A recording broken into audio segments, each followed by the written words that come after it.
Hi, good morning, everyone. Uh, First and foremost, congratulations to everyone, to Apex for organizing this year and year again. And इस साल पहली बार इस मंच पे मुझे मौका मिला है and it's a pleasure to be here in front of everyone. आप में से काफ़ी लोग, शायद मैं डॉक्टर हूँ उसके पहले से टेक्नीशियंस हैं, तो आप तो दिग्गज है। मैं आपको कैनुलेशन के बारे में कुछ ज़्यादा तो सिखा नहीं पाऊँगा क्योंकि आप मेरे से शायद ज़्यादा इसको बेहतर करते हैं, जानते हैं। बट हमारे जो नए दोस्त हैं उनको शायद इसका ज़्यादा बेनिफिट हो। But let's hope that we all learn something out of this. So AV fistula needle cannulation complications तो बहुत आए दिन देखे जाते हैं, हम देखते भी हैं कि इन्फिल्ट्रेशन और एक्स्ट्रावाइजेशन बहुत कॉमन होता है। तो थोड़े कुछ पॉइंट्स हम इसको डील कर लेते हैं। जैसे डॉक्टर मात्रे सर ने अभी बताया कि टेक्नीशियन का रोल बहुत ही इंपॉर्टेंट है इसके अंदर, नर्स का रोल बहुत ही इंपॉर्टेंट है to anticipate complications and to treat them. So complications दो प्रकार के होते हैं, अर्ली कॉम्प्लिकेशन ड्यूरिंग डायलिसिस और लेट कॉम्प्लिकेशंस।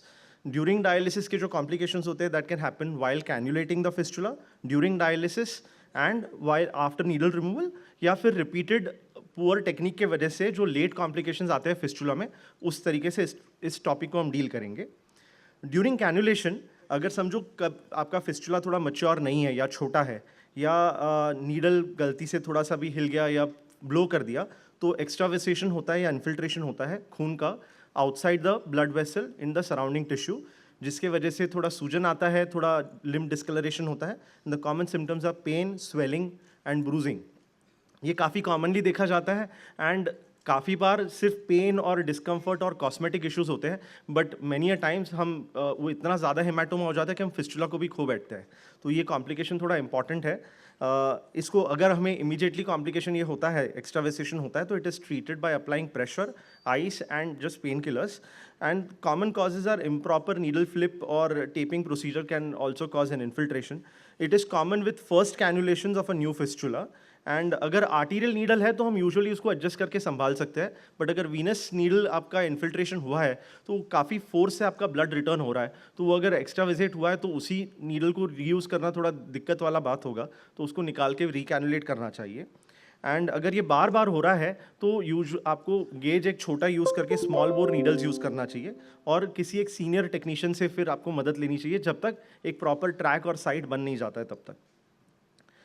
अगर हम प्रिवेंट करना चाहें तो कैसे प्रिवेंट करेंगे? बार बार नीडल को फ्लिप नहीं करना है, एक पर्टिकुलर एंगल से कैनुलेट किया तो उसको बाद में फिक्स कर देना है। नीडल को बहुत टिल्ट नहीं करना है, पेशेंट को एक्सप्लेन करना है ज़्यादा हैंड मूव ना करे, एंड प्रॉपर फ्लैशबैक और एस्पिरेट आने के बाद ही मशीन पे कनेक्ट करना है। डाउटफुल एस्पिरेट पे कनेक्शन नहीं करना है। अगर आपको डाउट है तो एक बार नॉर्मल सलाइन से फ्लश करके देख सकते हैं कि ये बाहर जा रहा है या अंदर वेन के अंदर है। नंबर ऑफ अटैम्प्ट्स, हमने काफ़ी बार सुना है कि 5 बार, 6 बार, 7 बार अटैम्प्ट किया। अगर नहीं मिल रहा है तो बहुत ज़्यादा उससे छेड़छानी करने के बदले किसी सीनियर से या किसी कलीग से मदद लेने में कोई शर्म नहीं है इसके अंदर। तो इसमें you should try and take help wherever possible. अगर आपके इंस्टीट्यूट में सोनोग्राफी मशीन्स की बैकअप अवेलेबल है जहाँ पे रेडियोलॉजिस्ट या आईसीयू टेक्नीशियन, आईसीयू डॉक्टर्स आके आपको गाइड कर सके, so you should take that advantage. ये हमारे इंडिया में तो खैर टेक्नीशियंस को ये परमिशन नहीं मिलेगी सोनोग्राफी प्रोब होल्ड करने की, विदेशों में होती है, बट अगर हो सके तो आपके हॉस्पिटल में अगर ये प्रोविजन है तो आप आईसीयू के डॉक्टर्स को बुला के मदद ले सकते हैं। अगर आपको डाउट है तो अननेसेसरी सलाइन या ब्लड पुश नहीं करना है, क्योंकि अगर वो बाहर जाएगा तो अननेसेसरीली पेन कॉज करेगा and it will cause compression of the fistula. And if the bleeding is significant we can consider reversal of heparin effect using protamine. And KDOQI की भी ये रिकमेंड करता है कि अगर बहुत ज़्यादा एक्स्ट्रावाइजेशन हुआ है तो उस दिन फिस्टुला को रेस्ट कर दीजिए। अगर आपका डायलिसिस बहुत ही अर्जेंट है तो आधा घंटा कंप्रेशन देने के बाद, आइस पैक लगाने के बाद, आधे घंटे के बाद दूसरे साइड पे रिकैनुलेशन अटेम्प्ट कीजिए। बट अगर पॉसिबिलिटी है, आपके इलेक्ट्रोलाइट्स ठीक है, एसिडोसिस नहीं है, वॉल्यूम ओवरलोड में नहीं है, अगर नेक्स्ट डे डायलिसिस कर सके तो बेटर ऑप्शन रहेगा। तो ये कैनुलेशन का जो कॉमनेस्ट प्रॉब्लम होता है वो नए फिस्टुला में होता है। So let's approach how we will cannulate a new fistula. So how do we go about AV fistula monitoring? Matre sir ने फिस्टुला बना दिया है, अभी पेशेंट आपके पास आता है, देख रहा है, तो आप कैसे उसको मॉनिटर करेंगे? तो सर्जरी के बाद वीकली हमें मॉनिटर करना है कि ये मैच्योर हो रहा है नहीं हो रहा है। रूल ऑफ 6 सब लोग जानते हैं, बट एक बार रिवाइज कर लेते हैं। वेन आपका कम से कम 6 मिलीमीटर के डायमीटर का होना चाहिए। It should be less than 6 millimetre deep from the skin. Blood flow should be more than 600 ml। more than 6 weeks after the surgery, and more than 6 centimeter segment which is available for cannulation. आप रोज़ उसको देखना है, listen करना है, feel करना है and exercise करना है, आपको रिकमेंड करना है, बट इट इज़ नॉट कि अगर पेशेंट ने एक्सरसाइज नहीं किया तो इतना उसको गिल्ट में नहीं डालना है कि आपने एक्सरसाइज नहीं किया इसके लिए फिस्टुला बना नहीं. वो प्रमोट करता है, but that is not the only factor which is responsible. अगर आपका फिस्टुला डेवलप नहीं हो रहा है, you have to look for other issues also rather than just blaming the patient for not exercising. Ensure the patient is well educated about fistula care. वो उस हाथ में बीपी नहीं मेजर कर रहा है, ब्लड प्रिक्स नहीं ले रहा, उसका ध्यान रखिए आप. और कैनुलेट कब करना है? जब आपके स्टिचेस निकल गए हैं, आपका स्कार हील हो चुका है, आपका वेन्स काफ़ी अच्छी तरह से विजिबल है, और इसके बाद में टूरनी के बांध के आपको एग्जामिन करना है. वेसल का जो वॉल है, it should not just be dilated but it should be firm to touch also. It should be relatively hard and little difficult to completely obliterate. तो वो सिचुएशन में आपको कैनुलेशन के लिए उसको फिट समझना है. अगर कभी कुछ डाउट है, थोड़ा ओबीस पेशेंट है, तो उस सिचुएशन पे आप डॉपलर सोनोग्राफी वगैरह करा सकते हैं.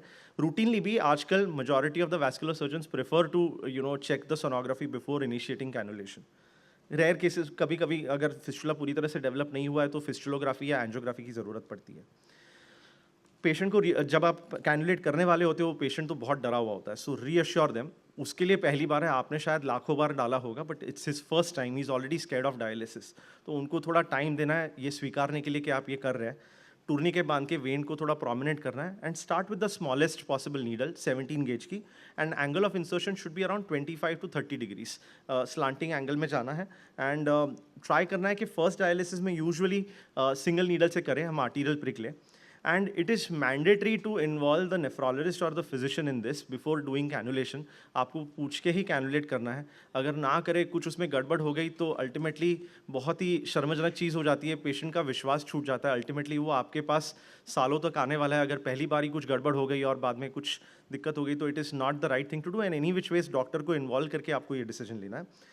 एंड यूजुअली नए जो फिस्टुलास कैनुलेट करते हैं, या तो सीनियर स्टाफ को करना चाहिए या सीनियर स्टाफ की एटलीस्ट प्रेजेंस में निगरानी के अंदर करना चाहिए. एंड हमेशा फिस्टुला यूज़ करके थोड़ा वेन को प्रोमिनेंट करना चाहिए. सिंगल नीडल प्रेफर करना चाहिए शुरुआत के फर्स्ट कैनुलेशन में, और वो यूजुअली आर्टीरियल करना चाहिए क्योंकि ब्लड फ्लो जो वापस आता है उसमें तो दिक्कत नहीं होगी. अगर आपका कैनुलेशन पुअरली हुआ है तो वीनस फ्लो से अगर रैपिडली 200-300 ml प्रति मिनट अगर आपका अंदर चला जाता है तो बहुत एक्स्ट्रा विजिट हो जाएगा. तो start with arterial pricks and infiltration occurs, blood is not pushed back into the vessel through the needle, so छोटा सा हेमाटोमा होता है. Pre pump arterial pressure monitor करना चाहिए एंड ब्लड फ्लो थोड़ा स्लो 200-250 यूज़ करें. आर्टीरियल प्रेशर लेस देन 250 से मतलब बहुत ज़्यादा नेगेटिव नहीं होना चाहिए. और वीनस प्रेशर यूजुअली आपके ब्लड फ्लो से कम होना चाहिए. और कभी 2 नीडल करना है जब आपने 2-3 बार कैनुलेट कर चुके हैं सिंगल नीडल से, आपको कोई इशू नहीं हुआ है, ब्लीडिंग नहीं है, हेमाटोमा नहीं है, पोस्ट डायलिसिस प्रोलॉन्ग ब्लीडिंग नहीं है, एडिक्वेट ब्लड फ्लो रेट है, तभी आप 2 नीडल्स शुरू कर दीजिए.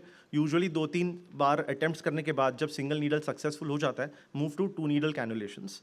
And when to increase the needle size, जब आपका 17 गेज से अच्छी तरह से ब्लड फ्लो आ रहा है, कोई कॉम्प्लिकेशंस नहीं हुआ है, नेगेटिव आर्टीरियल प्रेशर 250 से ज़्यादा नहीं हो रहा है, तो you can increase the gauge, because ultimately हमें ब्लड फ्लो रेट बढ़ाना है, 300-400 तक लेके जाना है. और 17 गेज की नीडल से सिर्फ आपको 250 से 300 ml का ब्लड फ्लो मिल पाएगा. अगर आपका 16 गेज करेंगे तो 300-350, 15 गेज के ऊपर आपका 350-400 के ऊपर जाता है. और जब भी आप नीडल साइज चूज़ करेंगे, आर्टीरियल प्रेशर, वीनस प्रेशर थोड़ा मेजर करना होता है. आपका यूजुअली जो ब्लड फ्लो पंप होता है उसका हाफ होना चाहिए आपका आर्टीरियल प्रेशर और वीनस प्रेशर. उससे ज़्यादा है तो फिस्टुला में थोड़ा सा दिक्कत होने की संभावना है कि वो शायद फ्लो हो या आगे जाके स्टेनोसिस हो उसके अंदर. साइट कैसे सिलेक्ट करना है कि अगर आपको वीनस प्रिक जो लेते हैं that is towards the heart always, ठीक है. और जो आर्टीरियल प्रिक होती है that can be towards the fistula और towards the heart, both ways. Towards the fistula को हम रेट्रोग्रेड कहते हैं, टूवर्ड्स द हार्ट को एंटीग्रेड कहते हैं. ऐसा माना जाता है कि टूवर्ड्स द फिस्टुला अगर आप आर्टीरियल नीडल डालते हैं बार बार, लॉन्ग टर्म में वो फिस्टुला को दिक्कत दे सकता है, ठीक है. तो इसके लिए हो सके तो दोनों एंटीग्रेड करें तो बेटर है. और दोनों के बीच में डिस्टेंस होना चाहिए तकरीबन 4.5 centimetre at the level of hub, जहाँ से इंसर्शन पॉइंट है वहाँ से. और अगर आपके नीडल अपोजिट डायरेक्शन में है तो 2.5 सेंटीमीटर का डिफरेंस चल सकता है.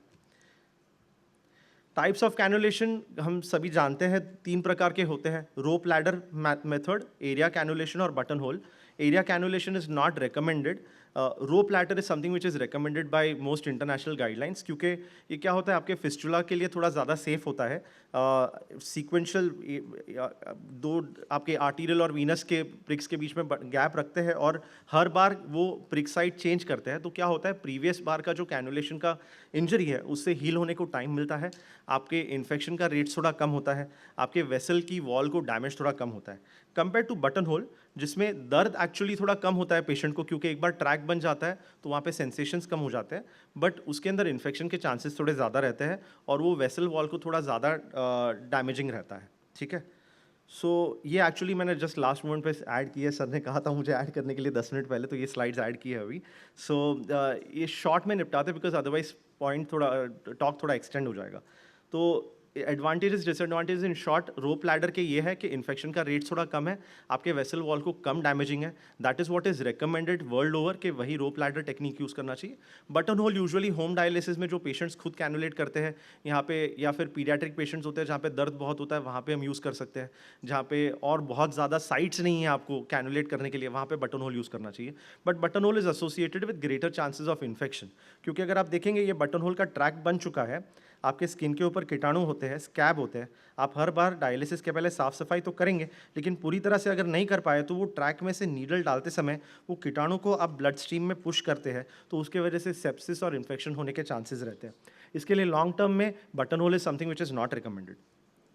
अगर हम एक पेशेंट की वेन के ऊपर ये देखें तो ये एक क्लासिकल रोप लैडर फॉर्मेट में जिस तरीके से हम कैनुलेशन करते हैं, ये प्रॉपर साइट है जहाँ से आप साइट रोटेट करते हो, वेसल वॉल को संभाल के रखते हो, और ये थोड़ा पुअर सिलेक्शन है जहाँ पे एक ही साइड पे सारा सब कुछ आपका कॉन्सेंट्रेटेड है। So this is ultimately in the future, आज का दिन अच्छी तरह से निपट जाना ये काम नहीं है, हमें ये पेशेंट के पूरे लाइफ के बारे में सोचना है कि 10 साल 15 साल 20 साल डायलिसिस पे रहे और अच्छी तरह से रहे, जितना हो सके इतना इस फिस्टुला को खींच पाए। तो 1-2 साल के बाद फिस्टुला के बाद दूसरा बनेगा, उसके बाद में परमाकैट डलेगा, ये actually not a very great scenario. So इसमें इसको प्रिवेंट करने में बहुत ज़्यादा रोल टेक्नीशियंस का होता है, आपका होता है, बिकॉज अल्टीमेटली ये सारा काम आप ही के हाथ में होता है। सो इसीलिए ये स्लाइड्स आपके लिए इंपॉर्टेंट है। कमिंग बैक टू कॉम्प्लिकेशंस, हम प्रिवेंट कैसे करते हैं, हमने ड्यूरिंग कैनुलेशन का हमने समझ लिया, डायलिसिस के बाद टुवर्ड्स द अंत निकालते समय भी इन्फिल्ट्रेशन हो सकता है, तो अगर हमने नीडल तेज़ी से निकाल दिया या कंप्रेशन प्रॉपर्ली नहीं दिया तो उस समय किस तरीके से आपको नीडल रिमूवल करना है। गॉज को अप्लाई करना है at the site of cannulation, but दबाना नहीं है till the time the needle is out. Needle बाहर निकालने के बाद आपको उसको प्रेशर देना है, और जो निकालने का एंगल होता है, जो डायरेक्शन होता है, वो भी जिस डायरेक्शन में आपने डाला था उसी डायरेक्शन से आपको खींचना है, क्योंकि नीडल का टिप शार्प होता है, while coming out it can still injure the blood vessel wall, तो वो आपके वेसल वॉल को डैमेज कर सकती है। और दो उंगलियों से प्रेशर देना है, मैं आपको आगे डायग्राम दिखाऊंगा इसके बारे में, और प्रेशर को कम से कम 10 से 12 मिनट तो दबा के रखना है। इतना नहीं दबाना है कि आपका थ्रिल बंद हो जाए, जस्ट आपका थ्रिल प्रेजेंस हो, फील हो, दबाते हुए उसको चेक करना है और उस तरीके से आपको प्रेशर देना है।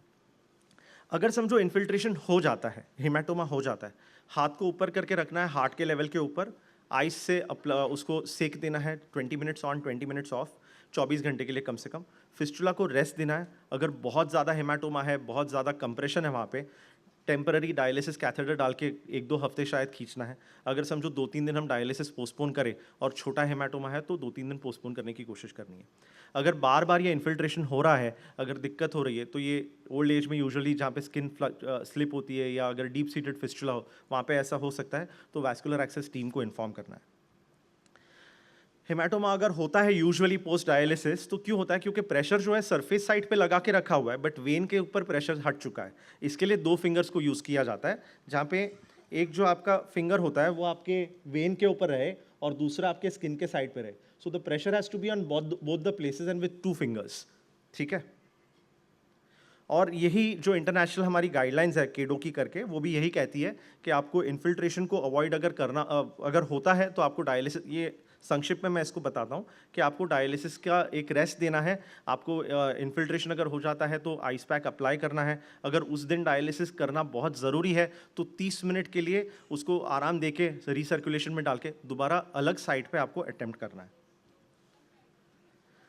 Cannulation problems other than infiltration and extravasation during dialysis.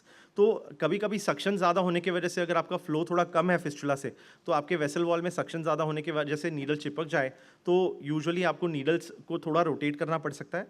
ये बिना आई वाली जो नीडल्स होती है उसमें थोड़ा होता है, आई वाली नीडल में यूजुअली ये प्रॉब्लम होता नहीं है। ये ब्लड फ्लो थोड़ा इंप्रूव करने के लिए ये करना है। अगर समझो उसके बाद भी इंप्रूव ना हो, then suspect some problem with the fistula and then you will have to get a Doppler done then.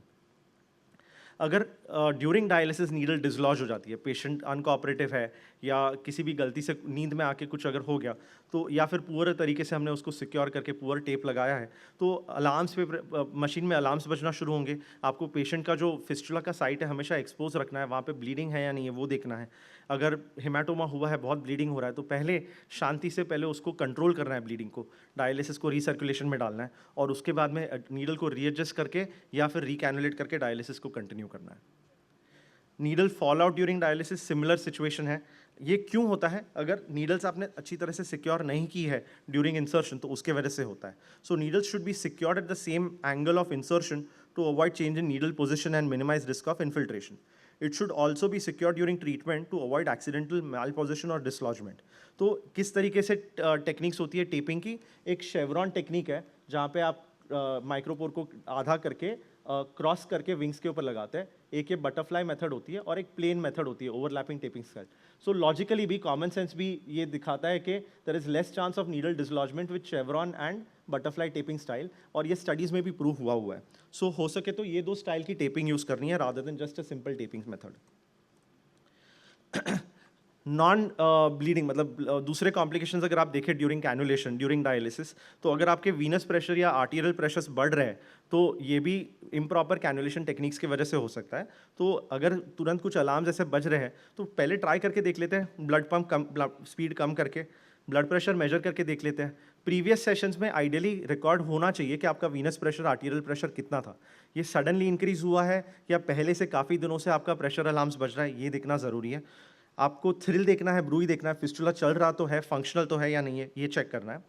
और थोड़ा कभी कभी क्या हो जाता है, हाथ मोड़ दिया तो उसके वजह से भी फ्लो इश्यूज हो सकता है, तो आप लिम्ब को रीपोजिशन कर लीजिए। हो सके तो अल्ट्रासाउंड उसी समय करा लीजिए कि आपकी नीडल सही पोजीशन पे है या नहीं है।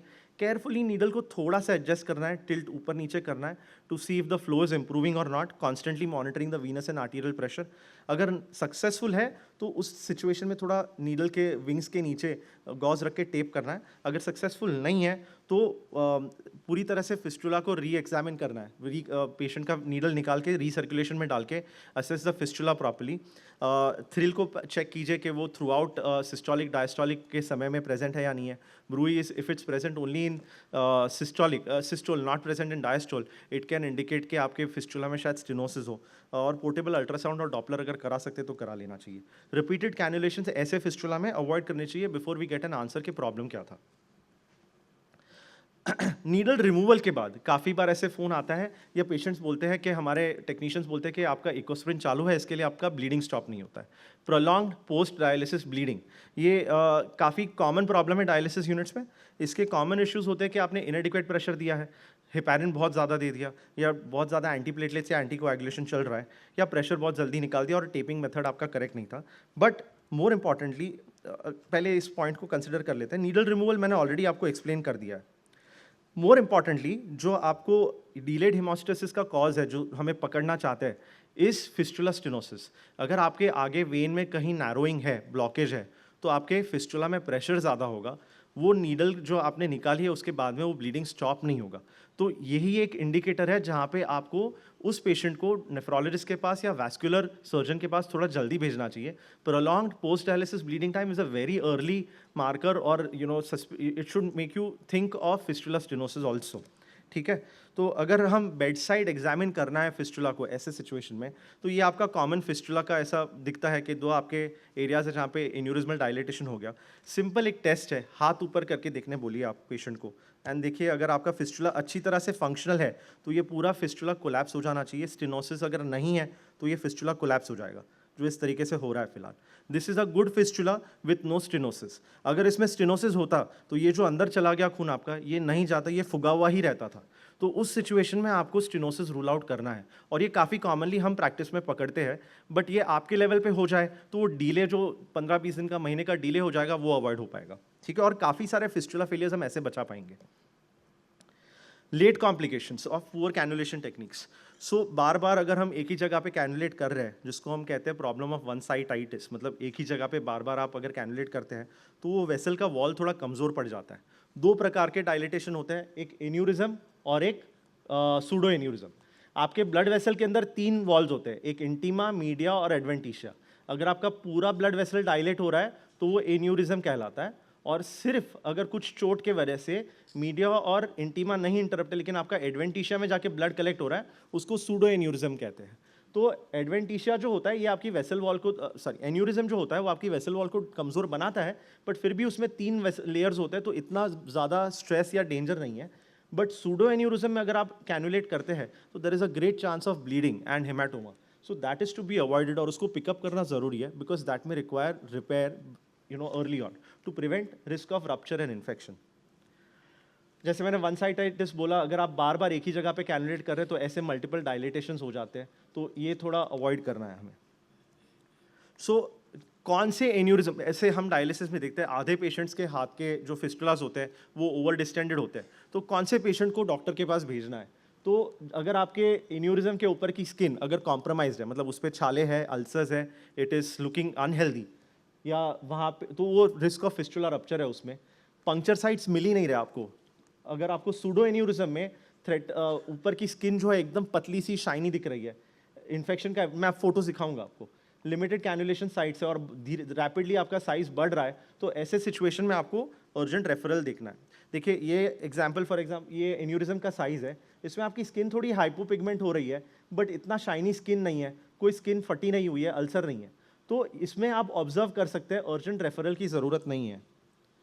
ये देखिए यहाँ पे ये पीछे एन्यूरिज्मल डायलिटेशन है, बट ये सूडो एन्यूरिज्म है और ये एक शाइनी स्किन हो चुकी है। इसमें अगर आपने कैनुलेट किया तो ये हील होना दिक्कत हो सकती है या फट सकता है, तो यहाँ पे आपको एक बार वैस्कुलर सर्जन के पास भेजना है। ये कैनुलेट ही नहीं करना है, कैनुलेशन के पहले ही आपको भिजवाना है, ठीक है, क्योंकि यहाँ पे आपकी स्किन ऑलरेडी निकल चुकी हुई है, there is evidence of inflammation and probably infection, तो ये एक डेंजरस फिस्टुला है कैनुलेशन करने के लिए, तो इसको तो आपको अर्जेंट रेफरल करना है, ठीक है, to the vascular surgeon. So stages देख लेते हैं। स्टेज 0 जहाँ पे आपका फिस्टुला नॉर्मल है, कोई इश्यू नहीं है। फिस्टुला विच इज़ एनलार्जिंग, आपको इसका हो सके तो लिम्ब का जो गर्थ है, जो डायमीटर है, वो मॉनिटर करना है, लेकिन अभी फिलहाल कुछ इंटरवेंशन की ज़रूरत नहीं लग रही है।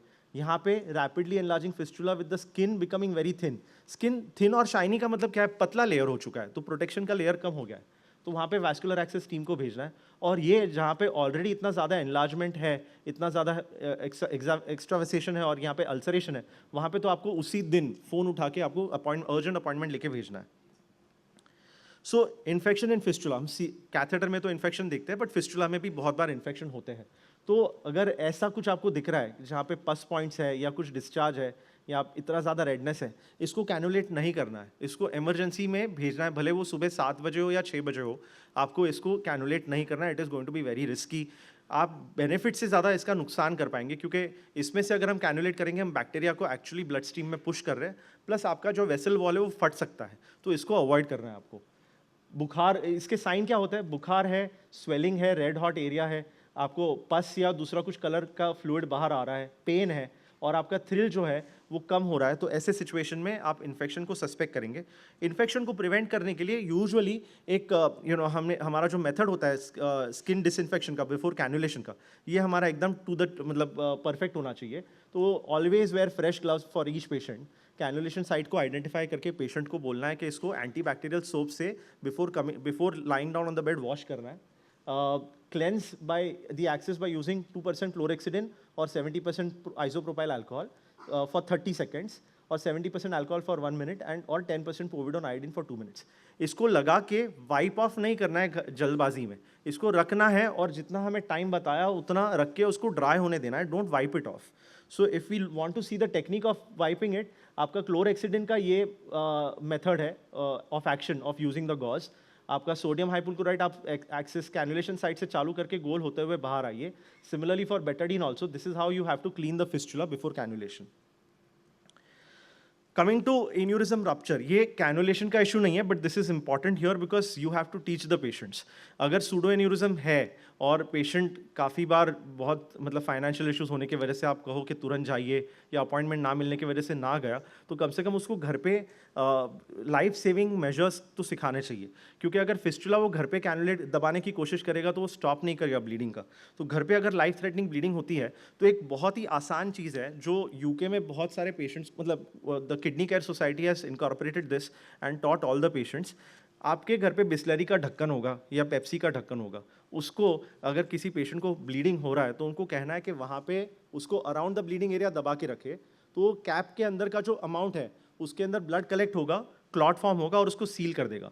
उससे क्या हो जाएगा, एक तो ब्लीडिंग कंट्रोल हो जाएगा, वो करके तुरंत वो अस्पताल आ सकता है और उसका फिस्टुला सैक्रिफाइस नहीं होगा. यूजुअली हम अगर बहुत ज़्यादा दबाने जाएं, थ्रिल दबा दें, तो फिस्टुला भी कॉम्प्रोमाइज़ हो सकता है, ब्लीडिंग भी कंट्रोल ना हो, क्योंकि वो यूजुअली प्रेशर देंगे तो एक पॉइंट पे प्रेशर नहीं देंगे, पूरा प्रेशर देंगे. ये क्या है, आसान हो जाएगा ढक्कन रख के एक जगह भाई अंगूठे से दबाना. तो ये आपके पेशेंट्स को आपको सिखाना है. वहाँ पे यूके में तो इसकी कीचेन बना के देते हैं, हम भी कोशिश करेंगे to do it something of that sort here, but at least ये एक कॉमन नॉलेज या टीचिंग आप अपने अगर पेशेंट्स को दे तो it will and up saving a lot of life threatening bleeds. Thrombosis, जो सर ने बताया, is a very important complication of fistula care.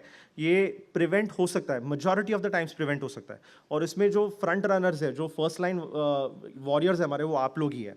ठीक है, अगर थ्रोम्बोसिस होता है, मैनी अ टाइम्स हम इसको बचा नहीं पाएंगे. थ्रोम्बेक्टमी भले लिखा है बोर्ड के ऊपर, but many a times we are not able to do thrombectomy और we are not able to do thrombolysis. It's often seen that we lose the fistula. So prevention is always a better option here.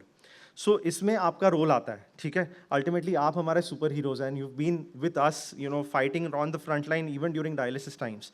And इसमें routine care में आपका बहुत importance आता है. तो every cannulation के time पे लुक, लिसन एंड फील. आपको देखना है कि एन्यूरिज्म है या नहीं है, स्किन का कलर कैसा है, थिकनेस कैसा है, फिस्टुला इज कोलैप्सिंग और नॉट, जैसे मैंने आपको उस वीडियो में बताया था. आपको ऑस्कल्टेट करना है. यूजुअली कंटिन्यूस मशीन जैसा आवाज़ आएगा, जुप जुप जुप. अगर सिर्फ आपको सिस्टोल के समय सुनाई दे रहा है, जुप, फिर रुकता है, फिर वापस सुनाई दे रहा है, वो यूजुअली एक अर्ली इंडिकेटर है कि आपके फिस्टुला में स्टेनोसिस है. फील करके देखिए कि आपका टेम्परेचर तो बढ़ा नहीं है, वहाँ पे पेन तो नहीं है, रेडनेस तो नहीं है, वो देखिए. और अगर डाउट आता है तो हिचकिचाइए मत डॉपलर करवाने में. यूजुअली वैसे भी फिस्टुला मॉनिटरिंग करना चाहिए 6 महीने, साल में 3 महीने में एक बार में. तो अगर आपको डाउट आ रहा है, आप तो इतने एक्सपर्ट है, तो आपको एक डॉपलर कराने में कोई हिचकिचाहट नहीं होनी चाहिए. कोई आपको नेफ्रोलॉजिस्ट कहेगा नहीं कि आपने डॉपलर क्यों ऑर्डर किया. सो अलार्म्स बहुत इंपॉर्टेंट है. मतलब वीनस प्रेशर का अलार्म आया तो उसको साइलेंट करके मशीन चलते नहीं रखना. It is very important. वो अलार्म एक अलार्म है फॉर अ रीज़न. तो उसके अंदर वो जो सेटिंग डाला हुआ है, that is also for a purpose. And suspicion of infection should be immediately communicated to the nephrologist or the DMO. And the best way is to use the right needle gauge, use the right direction and distance for cannulation, monitor venous and arterial pressures, and do not compromise on sterility for paucity of time. I understand कि हमारे patients बहुत ज़्यादा हैं, हम बहुत कम हैं, but फिर भी paucity of time के लिए sterility को compromise नहीं करना है. ये एक important chart है, last couple of slides. ये एक इम्पॉर्टेंट और अच्छा चार्ट है जिसमें हम ये ब्रिटिश रीनल सोसाइटी में यूज़ किया जाता है, जहाँ पे हम फिस्टुला को स्कोर करते हैं at the time of every cannulation. So इसमें अगर आपका फिस्टुला हेल्दी है, कोई स्कैब्स नहीं है, कोई प्रॉब्लम नहीं है, score is 0, safe to needle. अगर आपके फिस्टुला में एन्यूरिज्म प्रेजेंट है बट इंक्रीज नहीं हो रहा है, स्टेबल साइज है, आपकी स्किन ठीक है, तो आप मॉनिटर करते रहिए, फोटोग्राफ लेते रहिए महीने में एक बार. आप डायमीटर जो है आर्म का वो एन्यूरिज्म के ऊपर वो चेक करते रहिए.